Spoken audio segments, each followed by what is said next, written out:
Phone tapping case విచారణలో రోజుకో ఆసక్తికరమైన విషయాలు బయటకొస్తున్నాయన్నారు. తెలంగాణ రాష్ట్రాన్ని శాశ్వతంగా పాలించాలని, ప్రజాస్వామ్య హక్కులను తుంగలో తొక్కేందుకు ప్రయత్నించారని మండిపడ్డారు. ఒక రాజకీయ రాక్షస రాజక్రీడకు ఇవాళ తెరలేపిండు కేసీఆర్ గారు, వారి ప్రభుత్వం అని చెప్పక తప్పది. ఇలా ఫోన్ ట్యాపింగ్ ద్వారా.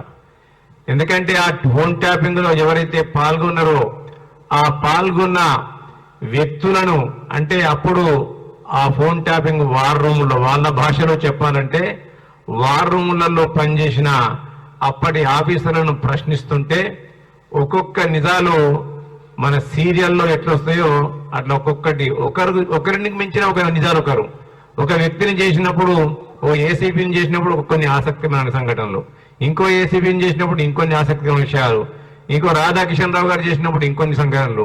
అంటే ఇవన్నీ బేరీజ్ వేసుకుంటూ పోయినట్టయితే, వీటన్నిటి కూడా క్రోడీకరించిపోయినట్టయితే ఇలా ఈ రాష్ట్రంలో ఫోన్ ట్యాపింగ్ ద్వారా శాశ్వతంగా కేసీఆర్ గారు, వారి కుటుంబము తెలంగాణ. ఈ వీడియో మీకు నచ్చినట్టయితే లైక్ చేయండి, 10 మందికి షేర్ చేయండి. అలాగే కామెంట్ల రూపంలో మీ అభిప్రాయాలను మాతో పంచుకోండి. Nationalist hub group of channels ను సబ్స్క్రైబ్ చేసుకుని తెలుగునాట జాతీయవాద జర్నలిజాన్ని ప్రోత్సహించండి. ఈ వీడియో కింద ఉన్న బెల్ ఐకాన్ పై క్లిక్ చేయడం మర్చిపోవద్దు.